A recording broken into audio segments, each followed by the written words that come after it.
Kabupaten Wonosobo memiliki luas wilayah 981,41 km persegi yang terdiri atas 15 kecamatan dengan 24 puskesmas.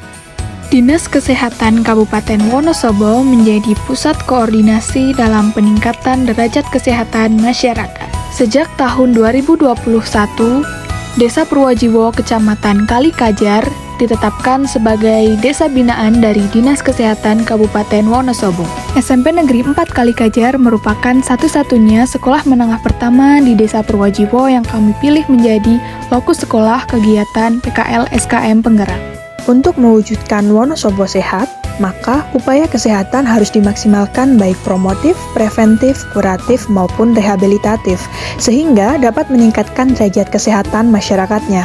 Terdapat 6 isu strategis kesehatan, yaitu angka kematian ibu dan kematian bayi, status gizi masyarakat terkait stunting, angka kesakitan, akses dan mutu layanan kesehatan, serta jaminan kesehatan. Berdasarkan isu-isu tersebut menggunakan metode Hanlon kuantitatif dan diskusi bersama stakeholder, maka didapatkan hasil bahwa stunting menjadi prioritas masalahnya. Untuk mengidentifikasi penyebab masalah, kami menggunakan data sekunder dari berbagai sumber.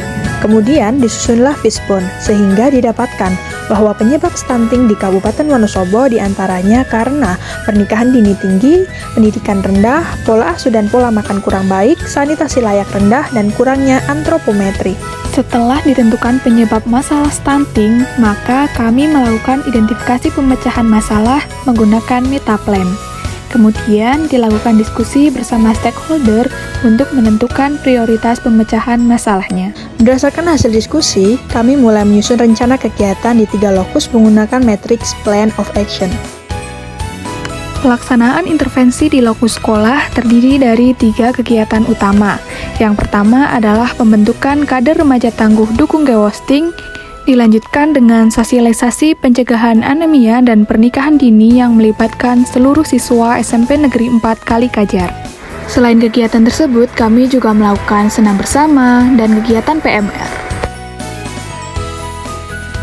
Dan yang terakhir adalah pembuatan pamflet sebagai media promosi kesehatan.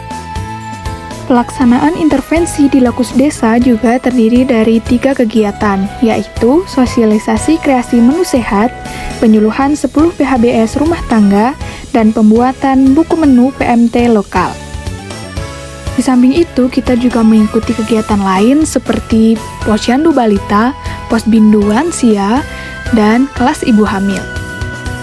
Pelaksanaan intervensi di lokus institusi terdiri dari 2 kegiatan utama, yaitu pembuatan video edukasi 5 pilar STBM dan membantu kegiatan bidang kesmas dalam percepatan penurunan stunting. Kami juga sering dilibatkan dalam kegiatan promosi kesehatan, peningkatan sanitasi dan kesehatan lingkungan, serta pemantauan dan perbaikan gizi masyarakat.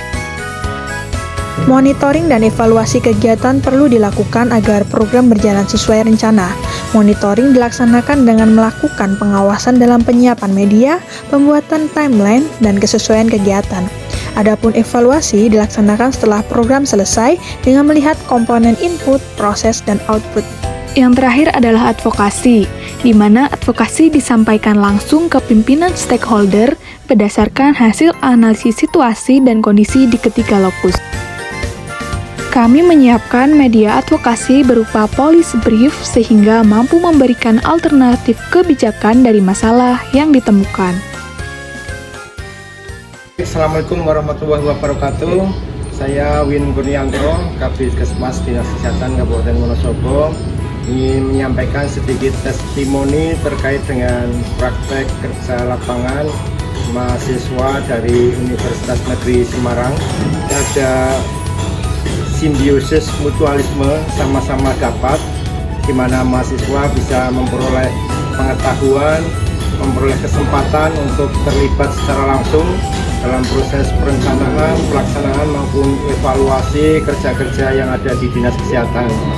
Di sisi lain, untuk Dinas Kesehatan juga sangat terbantu dengan keberadaan adik-adik mahasiswa ini. Tentu saja kegiatan PKL ataupun praktek di lingkungan kerja di Dinas Kesehatan ini bukan berarti tanpa hambatan ya, walaupun ini sangat bagus, sangat bermanfaat, tapi tentu sedikit banyak ada kendala yang dihadapi oleh adik-adik mahasiswa, khususnya terkait dengan masalah ketersediaan tempat, ataupun karena mahasiswa ini di dinas cukup lama, sehingga mau nggak mau kita harus menyediakan fasilitasi berupa meja, kursi ya. Dan itu kadang-kadang salah satu kendala kita adalah ketika berbarengan dengan dari institusi pendidikan yang lain. Yang berikutnya adalah terkait dengan modul mungkin ya. Jadi modul yang dibawa oleh mahasiswa untuk apa yang harus dikerjakan itu mungkin harus disinkronisasi dengan program-program yang ada dinas kesehatan, khususnya program-program prioritas, sehingga menjadi lebih bermakna buat semuanya.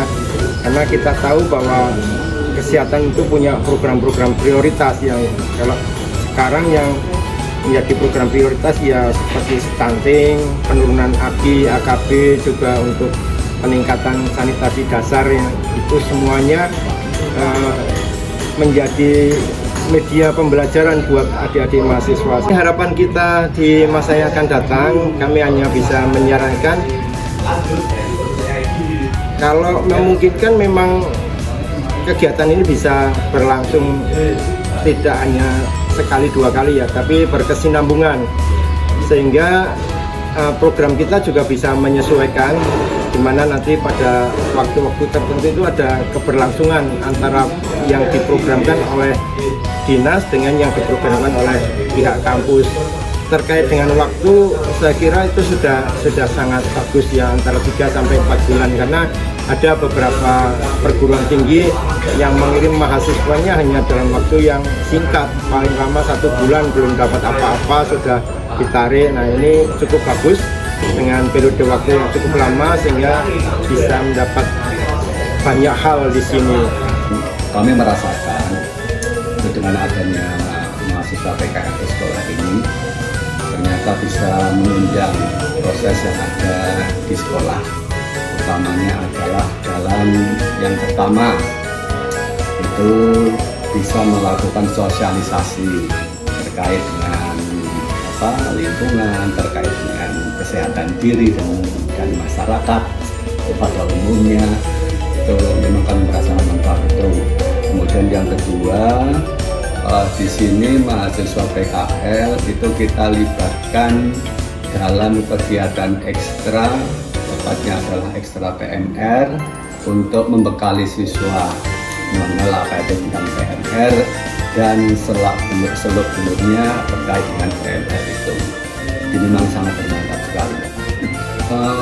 Kalau berbicara tentang hambatan, tentang kekurangan, itu ya memang kondisi alam di sekitar Purworejo ini pada umumnya dan di sekitar sekolah itu memang saat ini musimnya adalah musim penghujan, sehingga kadang-kadang karena hujan kegiatan harusnya di lapangan itu Mbak ya, harus teralihkan ke ruangan. Dan saran kepada Mbak yang ada di PPL ini, utamanya yang pertama itu tetap semangat untuk bisa melanjutkan kegiatan atau menyelesaikan perkuliahan di kampus.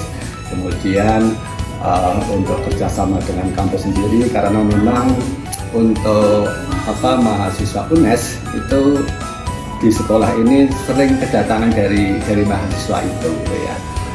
Sudah beberapa tahun terakhir ini kita bekerja sama dengan UNES terkait dengan penerjunan mahasiswa. Ya, kami berharap untuk kerjasama itu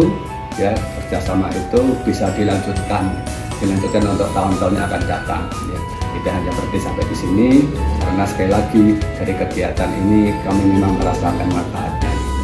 Itu saya jadi mengamati bahwa yang sudah Anda lakukan di sini, Anda semua yang lakukan di sini sangat menyenangkan, dan itu bagus karena jika menyenangkan itu akan lebih bermanfaat bagi kami.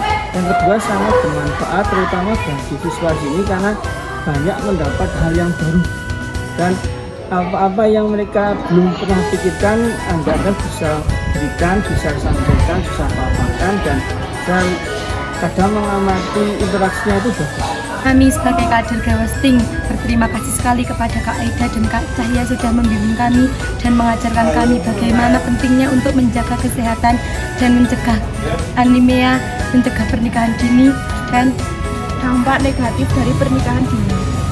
Terima kasih juga telah datang ke sini dan mengajarkan kami banyak hal, banyak motivasi, memberikan ilmu dengan sabar dan sangat tulus. Terima kasih banyak kepada Kak Aida dan Kak Cahya.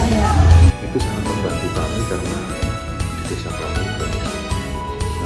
tidak banyak tapi ada sebagian gagal tumbuh, nah istilah kerennya yo stunting itu, tapi mbak-mbak ini yang sebenarnya sangat membantu kami dan paling tidak memberi pemahaman yang luar biasa kaitannya dengan penanganan gizi, masuk pernikahan dini, kaitannya dengan ibu-ibu yang kurang memahami kaitannya dengan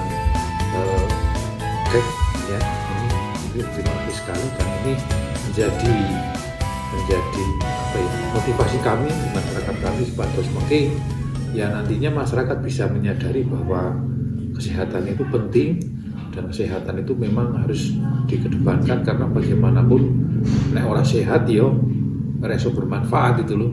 Yang kurang menurut Bapak Mungkin hambatannya karena jenengan tidak menetap di sini jadi Itu yang jenengan harus bolak-balik jadi karena memang tidak begitu jauh tapi karena lokasinya juga berbeda dengan domisili panjenengannya itu menjadi kendala di kami karena bagaimanapun tidak serta-merta seandainya ada keadaan yang kita butuhkan jenengan ada di lapangan itu saja. Panjenengan ini nantinya mau terjun ke masyarakat jadi kedepankan ibadah motivasinya ibadah dan ini karena ini intinya apa ya khairun nas al-faqum binnas jadi manusia bermanfaat bagi manusia yang lain. Terima kasih.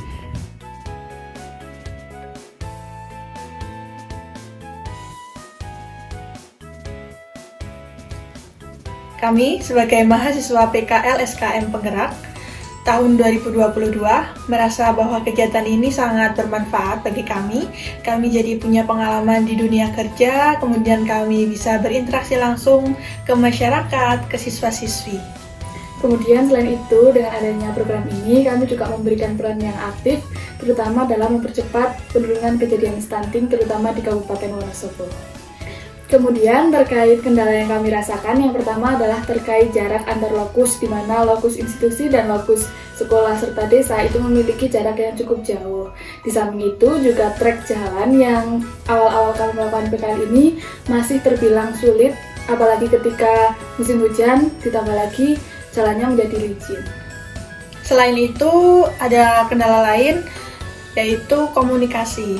Komunikasi dengan lokus desa dan lokus sekolah memiliki sedikit kendala karena memang kegiatan kita di sana tidak intens.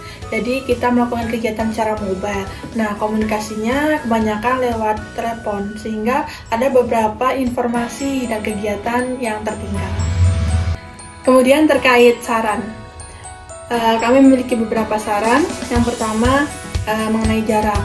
Mungkin untuk SKM Penggerak tahun selanjutnya bisa diperhatikan jarak maksimal di antara 3 lokus tersebut sehingga kegiatan yang kami rencanakan itu bisa terlaksana dengan baik. Kemudian saran yang kedua adalah terkait kegiatan supervisi, di mana ketika 3 lokus itu dilaksanakan, maka supervisi juga harusnya dilaksanakan ke 3 lokus. Dengan demikian maka akan diketahui kondisi secara langsung di sana.